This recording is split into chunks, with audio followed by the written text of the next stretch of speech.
Hey guys, welcome back to my channel, and if you're new, I'm Stephanie. I'm bringing you guys a vlog. It's gonna be a couple different days. This wide lens literally exposes everything in my room because I'm currently cleaning or just putting away stuff that I just washed. So all my laundry I'm putting away today. I have gotten a lot of new items clothing wise. I'm gonna show you these cute cotton tops I got just because you guys need to start paying attention to what your materials of your clothes are, because if you're buying from Aritzia, from Zara, from any of those stores that are more on the expensive side, but you look at the tag, a lot of it is just plastic. It's polyester, which is like, why am I paying for this? So I wanted to get a lot of new tops that were cotton, and I found a pack on Amazon. This is my little stack right here, and these that I got separately, they're 92% cotton and 8% elastane. And I just love these because I paid a good price, because this percentage is the exact percentage that Kim Kardashian in Skims sells her t-shirts, loungewear pieces, and I'm not paying $52 for a t-shirt. So I went on Amazon, I searched it, and I found these. I have this red one. This was $14, baby pink one as well, just because the pack I bought had more basic colors, but it didn't have like this red or this pink, and I love this baby pink. Light gray, and once again, it's just so stretchy and perfect. Found this pack for $23 right here. So it comes with 5. The color was like this nude, black, white, this blue, and this kind of sage green color. 90% cotton and 10% spandex. And I went up a size because I wanted them to be a little bit longer, not crop top. And let me tell you, going up a size really helped, because now they fit right below my belly button, but it doesn't go lower. They just are perfect, and I could not beat the price.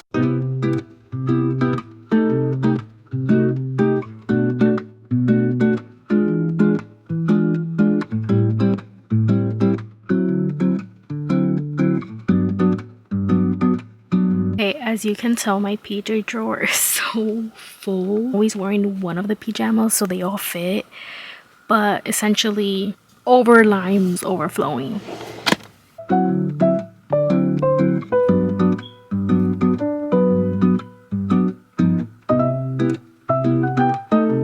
Want to show you a collective girly haul. Coquette, so pink and cute, and I want to show you some of the things.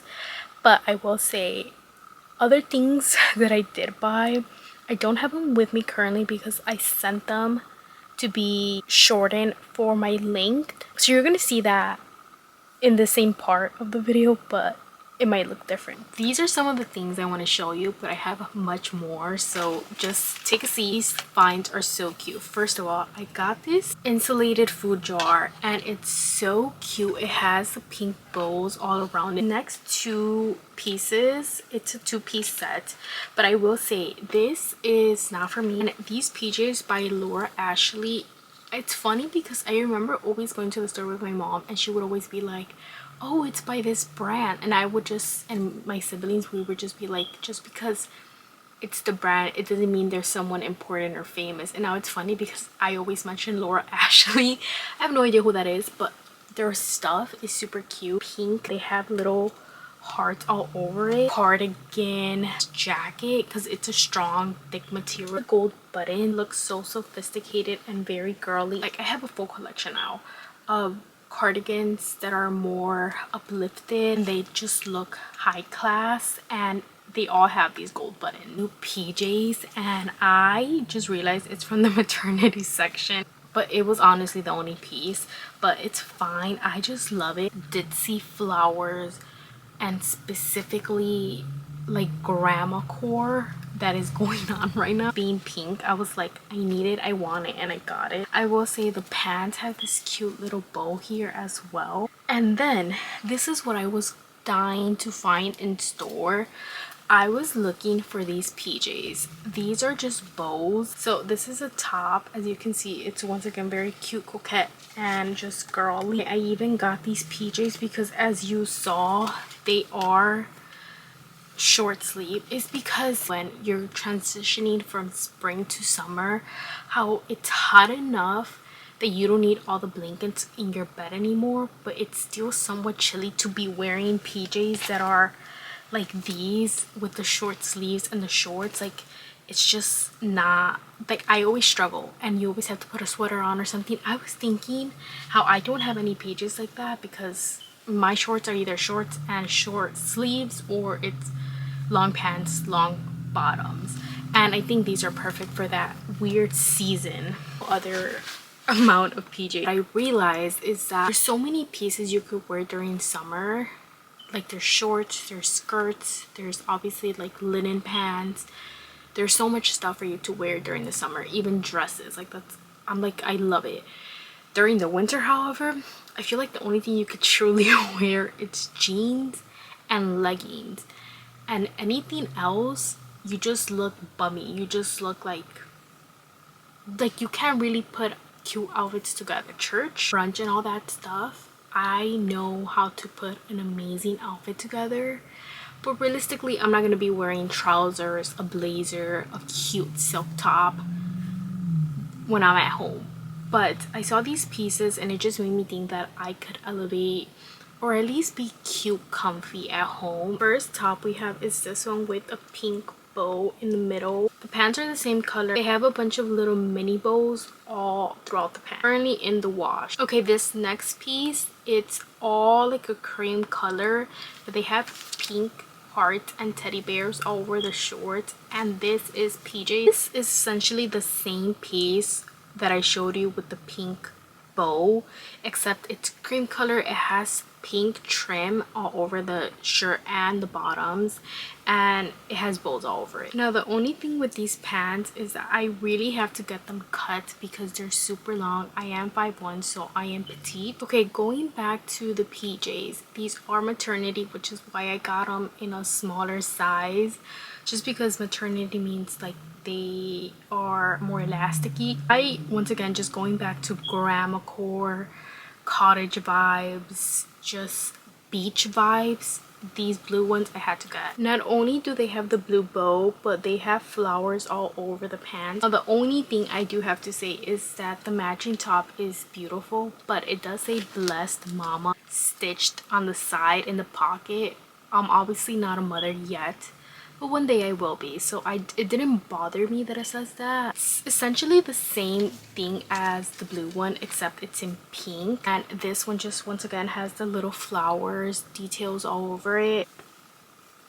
I love lounge pants, especially for being at home, but I got these pink little loungewear pants with flowers all over them. This is officially the last pair I have to show you now. For you, it's gonna be a second when I show you the other stuff that I got hemmed, but that I have with me currently is these. These are loungewear pants. Once again, they're all white, but they have baby blue teddy bears all over them. But the reason I bought them is because I actually had the matching top that I found during the summer, and I ended up finding like cute blue shorts as well to sleep in, and I decided to pair them together because I thought they were cute. But now like they came out with the pant version of the teddy bear, so in my head I'm just like, huh, I could take out technically for spring the t-shirt and wear it with this. Okay, here are the sets. Ignore my arm, but this is the top and it has a little flower in the middle, as well as the pants. And then this is the gray one, and once again it has a little flower in the middle, and so does the pants. I also have a juicy tracksuit, and it says juicy in the butt and the top. This is a hoodie, and I just love it because if you grew up in the 2000s, you know that all the girls in the movies had this, the it girl. Okay, as you can see, this is the blue one I'm wearing. Baby blue, as you can tell, and this is the way they look. As you can see, they fit me perfectly and my length. The flower in the middle. You could also see the little flower here, and this is how the sets look.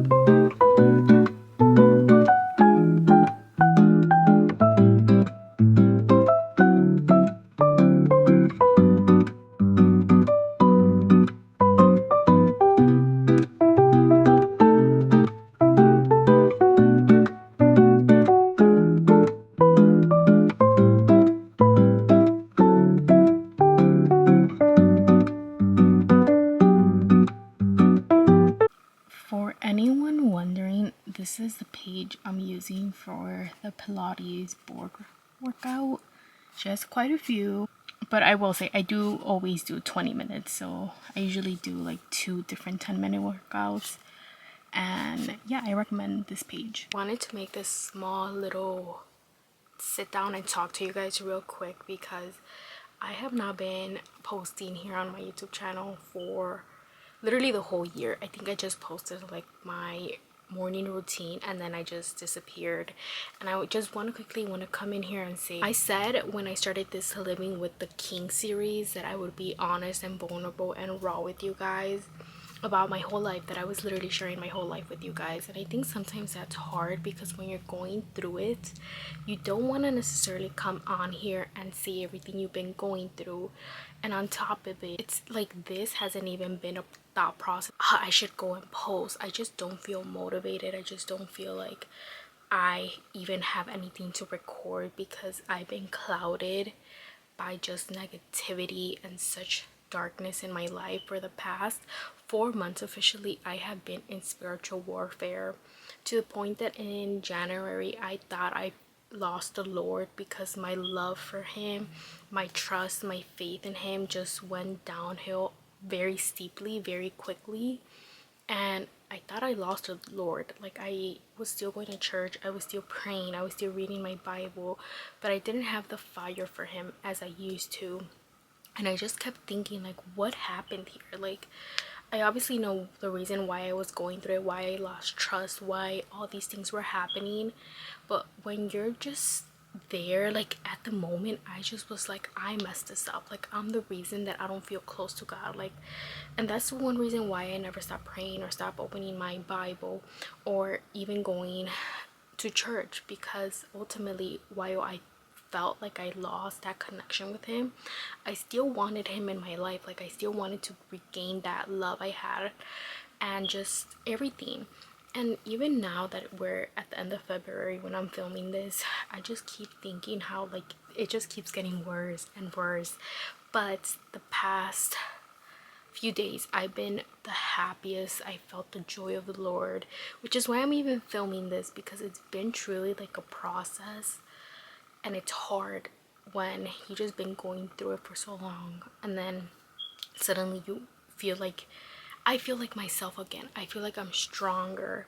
And it's funny because at the end of 2024, I was praying that I would become a changed woman, that I would just truly become the woman that God wanted me to be, like a woman of hearts. Like, I just wanted to change because I saw all the little small negative things about me still active, and I wanted them to be eradicated. I wanted to be just pure, like have a pure heart. And while I'm just human and I will never be like Jesus, perfect, sinless, I will always strive for that. My whole point is that it's been hard months, and today and last night, and just there's been days where like I finally just feel like this all makes sense. The reason why I'm going through such a hard time, through so much spiritual warfare, it all comes down to me praying those things. Because I saw on TikTok a couple people making videos like, today you have sorrow, but tomorrow you have joy. And we all know that Bible verse, and I'll put it here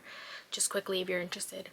And then there's other person was saying, like, if you've been praying to God to change your heart, to renew your mind, to have the fruit of the spirit, to do this and that, to become more strong, do not be confused when you start going through trials, when you ask for patience and then you get so much people are making you irritated. And the day what you pray for, God is gonna answer in some sort of way. Like, he's gonna move you forward, he's gonna show you, he's gonna build you up.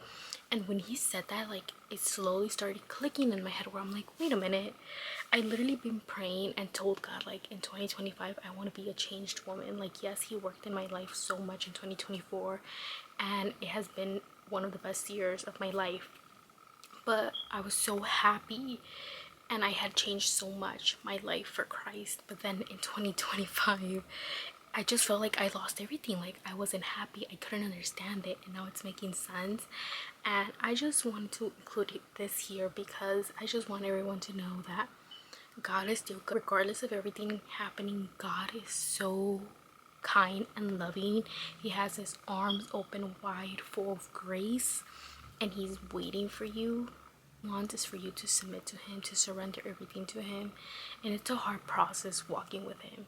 Being turned to the image of him will always be hard, but it is so worth it because he is worth it. And I just quickly wanted to say that, and I will update how I'm feeling hopefully in another vlog. I do want to get back on here and just posting regularly every Sunday, but it's been a hard season. I've been going through it, and you want to talk in the comments, I'm always here to listen and just give any advice from your sister in Christ. So that's all I wanted to say in this portion of where I've been. Now I want to talk about the books I read in the month of January. I just want to preface that I really didn't read, which one I don't really mind because for the past almost 2 years my goal has been to slow down in my reading. I only read 4 books in the month of January, which I think has been the lowest I've ever read in my entire life past month for the people that follow me, just because of my monthly book videos. I didn't have one in January, which was because I just didn't really read. I didn't really do any book stuff. So I just decided to come out with this video for you guys of just like a few days in my life. This is a screenshot of all the books I read. And the first book I read in the month was Under Your Scars by Ariel and Anderson. Let me tell you, this book is dark romance and I really loved it. But by the end of it, I was so conflicted because let me just tell you guys, if you're gonna look into this book and read it, this is not, it doesn't have an HEA. It is not a happy ending, but I did not know that. So I'm gonna tell you right now, it is exactly Bruce Wayne, aka Batman's story. I don't think, or at least I don't know if the author had inspiration from Bruce Wayne. I have always grown up loving Bruce Wayne. Like he just to me is so fine. Christian Bale is chef's kiss. But I was loving this book because he just has a mask and he protects in a weird way. He takes out the villains in the city of Boston, but in the day he is just the CEO that no one really knows, but he has the same tragic story as Batman, as Bruce Wayne. And I was eating it up. I was like loving it, but just an FYI, I can't really say any more other than it ends badly. A 3-star, but a 4, just because I really loved it, but at the same time, what was ending? This was the book read of my book club. So we read Josh and Hazel's Guide to Not Dating. I ended up giving it 3 stars. This is a rom-com. I'm trying to get through all my rom-coms because I'm not really a rom-com, so I'm just trying to get them out the way. But this is pretty much friends with benefits to lovers. Let me just tell you, this has one of the tropes I absolutely hate. But surprisingly, when it comes to rom-coms, I'm learning not to care too much. It's just a rom-com. Treat it like any movie. You don't have to love it. You don't have to hate or love the characters. It's just something quick and fast. And for that reason, I think I gave it 3 stars just because it's a rom-com. But I was disappointed because I love friends to lovers in books. But I just hate when they add the friends with benefits. And also in this one... just the ending was like, why? This was a highly anticipated book for me. This is The Syndicator by Runix. I have read the entire series. I love it. I'm obsessed with it. Each of the characters I love. I think my favorite least couple is Alpha and Sefi. I'm probably saying her name wrong. But they're still like likable. They're just probably my least favorite. My favorite though is Dane and Lila. I think she changed her name by then. She like mixed them, like Luna and Lila, but I can't think about it right now. This was the final book in the series. It included every single couple. It included kind of like an ending to it. Surprisingly, because I'm not buying books anymore, I'm not on Booktok. I haven't really looked into it. I'm in general just not as obsessed as I used to with reading, but it's still something that it's a part of my life, my whole personality anymore. So I don't really know what the updates are. I don't know when books are releasing because I'm not keeping up with it. If anything, I'm just trying to read my TBR and be done with it, if that makes sense. So with this one, I gave it 4.7, but when I tell you, I looked at the reviews and I was shocked because people gave it like 2 stars. I can't obviously give it spoilers other than it's somewhat mafia, but not really. It's just like found family. It's all these friends supporting each other. They're trying to uncover, it kind of feels like a mystery because you're trying to uncover who is in this sex trafficking that affected some of the people in this friend group. So it's like you're definitely following them around and just trying to figure out, and you're trying to see all of them get a happy ending because they have all been through so much. The last book I read is The Truth We Burn. This is the second book in the Hollow Boys. Oh my gosh, I actually read 5 books. Let me go back. And I forgot that I read this book is because I didn't put it in here. Even though I know rereads count as you reading a book, I didn't put it in here because yes, I read it.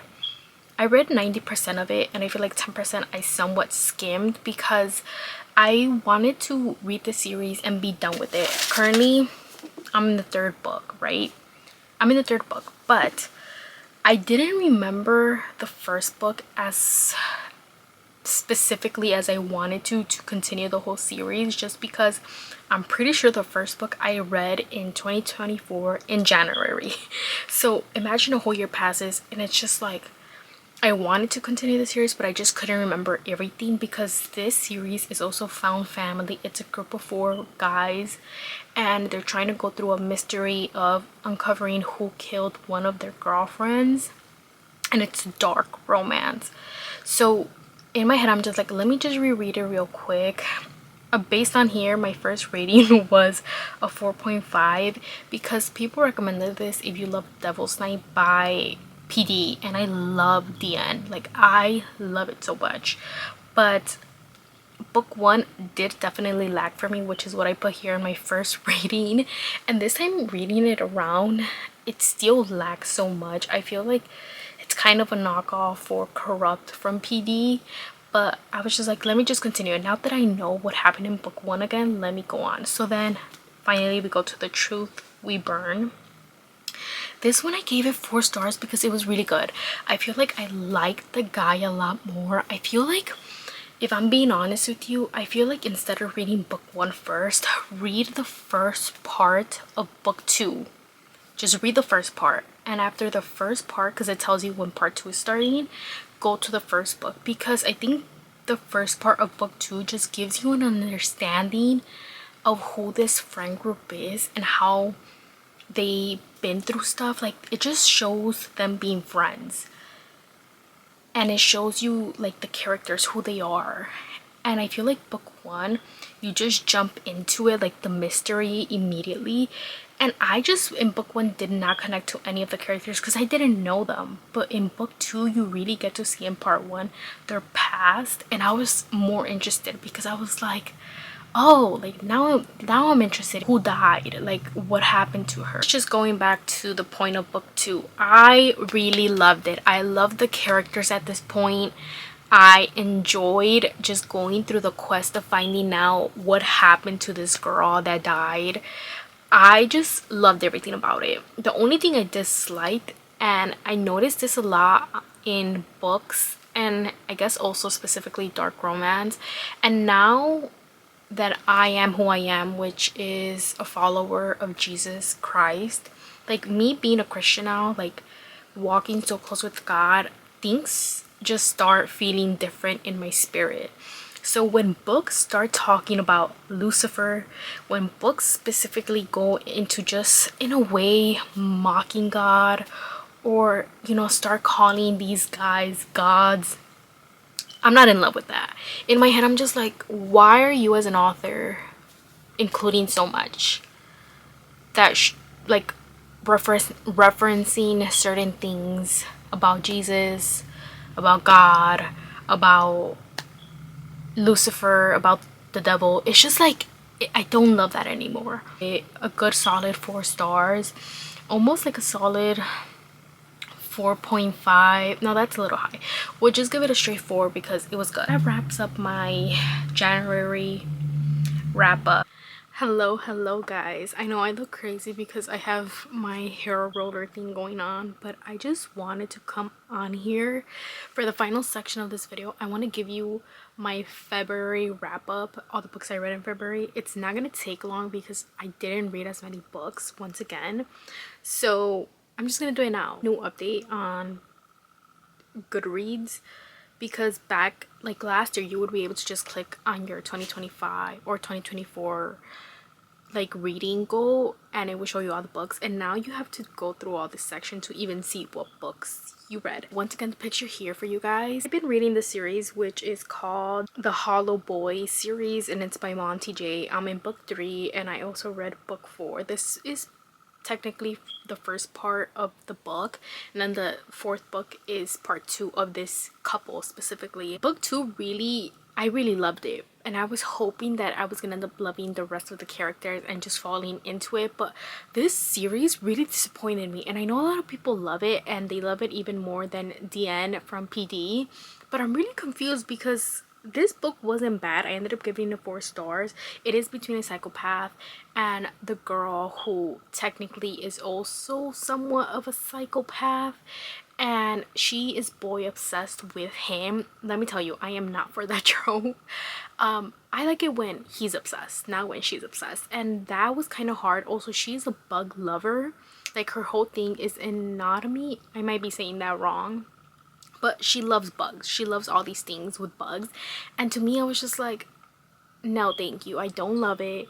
I don't love the emphasis in that, so I just gave it a 4 star. Then we go on to the Blood We Crave part 2. This one I ended up giving 3 stars just because we have a copycat killer on the loose. The thing is, the fact that there's 2 books for this couple, it just really dragged on in the story. I feel like the reason why I don't really ended up loving the series is just because it's supposed to be a friend group of 4, right? And we're supposed to see them as they're navigating and trying to figure out what happened to one of the girlfriends of the guys that ended up being unalive, trying to figure out this mystery that's not even about them anymore.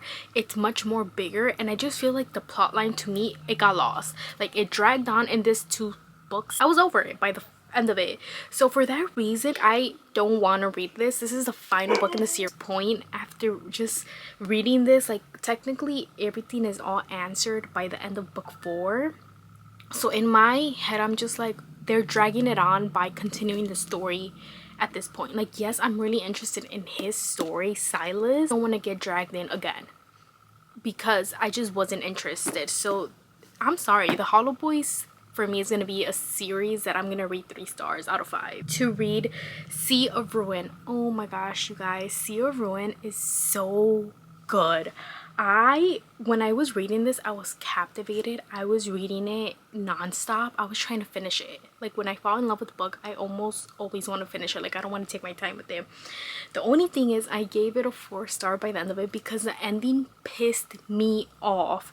I did not expect this. By the way, this is a pirate romance, so it takes place in the 1800s, I think, or 1700s, one of those. Our heroine, who is a pirate, right? Her husband is a pirate as well, and she's married to him. But when the book starts, or like, you know, like when we're getting into the future, because we go through her past first, we're in the future, she has abandoned him. She wants nothing to do with him. That's all I'm gonna say. And she kind of left him behind.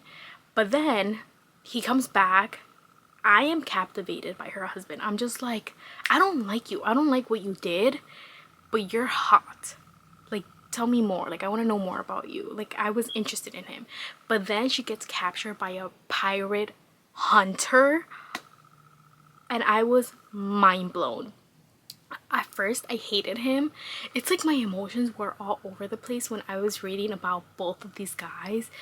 I hated them both, but I was also intrigued by them both. I love personally the Pirate Hunter. And let me just tell you, whatever you think of my reaction or what I'm saying, it's not even that. Like, you get to the end of the book and you're just like, at least me, this is not what I signed up for. I do not like these type of books. I personally love my romances to be specific. I can't really say much because I feel like it's gonna throw it off, but it just wasn't what I thought it was gonna be. But I gave it 4 stars just because it was so good during the time I was reading it. It was almost a 5-star, if not for the end of the story. I hated the end. Book club book that we picked, which is by Abby Jimenez, I ended up giving this like a 3.5, but it's also between a 4-star. It's not exactly 4, but it's also, I have no idea, maybe it's like a 3.7. This book was really good. It's your typical like rom-com book, but it has so many elements to it which it takes away from the romance aspect of it, which is why it's not too high. But I loved our hero, I loved our heroine. Basically, these two people, every time they date someone, after they break up, that person ends up meeting their future husband, future wife, and they get married. And they meet through internet, and they're pretty much talking like, hey, this happens to me too. They decide, hey, if we date each other, maybe like we could break our curse and we could finally move on and find our soulmates. So they decide to date, but the whole only thing is like, you think you're going in for a cute summer romance, like it's gonna be like cute. No, this is filled with so many subplots. Like, there's so many like added elements that it takes away from the romance, but I still enjoyed it, if that makes sense. But I did enjoy this. I do recommend it, but just know it's not a complete romance. It's much more than that. And that is all the books I read this month. As I mentioned, not too many, but I was trying to focus on finishing the Hollow Boy series, which, because I wasn't loving it, I think that's why it took me even longer to finish. And now I'm so excited for March because my plan is to read a lot more books, but also like I just want to go into series and books that I think I'm gonna love, and I'm excited for that. And until next time, bye guys.